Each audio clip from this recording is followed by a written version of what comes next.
4.5 million children in 2006 were diagnosed with attention deficit hyperactivity disorder, yet only 3 to 5% of the U.S. population is estimated to actually have ADHD. What's wrong with this picture?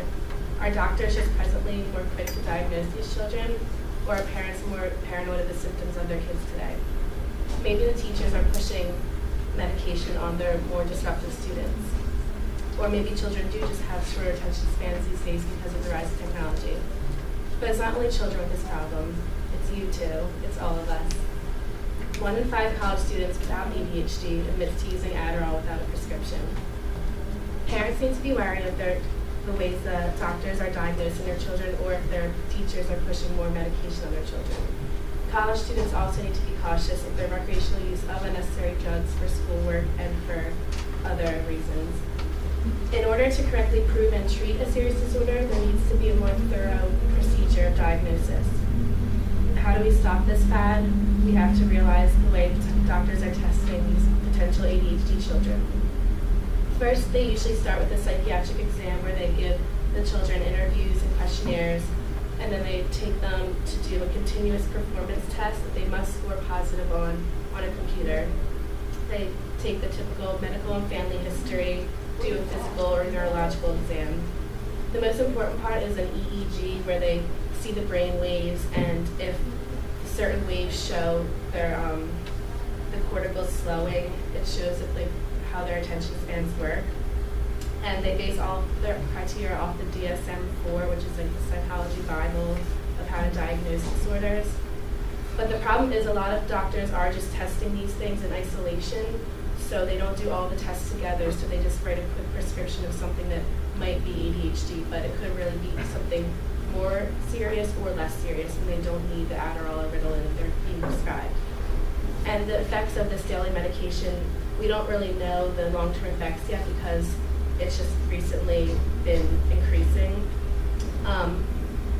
So there's a lot of concerns with these children taking ADHD medications because they get symptoms like insomnia, and then they take antidepressants to treat that. So children young as 5 are taking antidepressants and psychostimulant drugs to treat a disorder they might not actually have.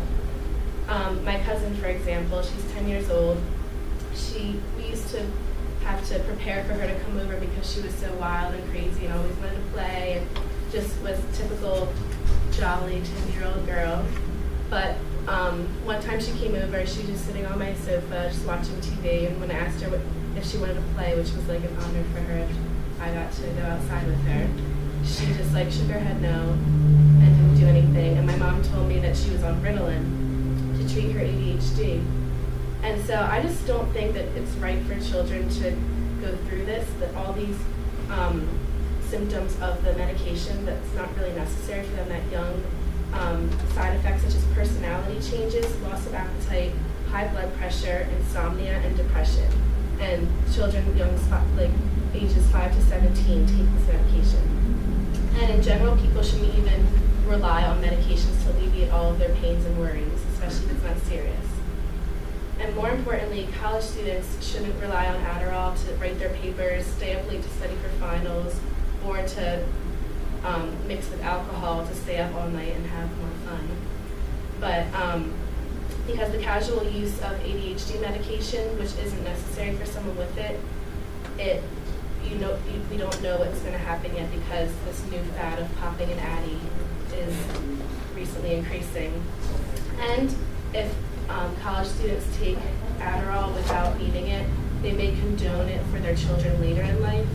And if they just see a symptom in their kid, they might just take them to the doctor and think they have ADHD just because they casually took it in college too. And it will also lead them to not be able to get work done in the career world because they always relied on a pill to keep them up and keep them focused. And this can lead to potentially harmful and addictive effects. So the alternatives are just don't take Adderall if you don't need to.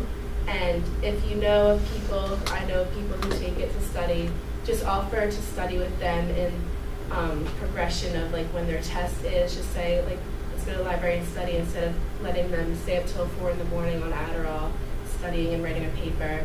You should just train yourselves to study naturally, like go on your own biological rhythms of when you should go to sleep and wake up and how much work you can get done in that day.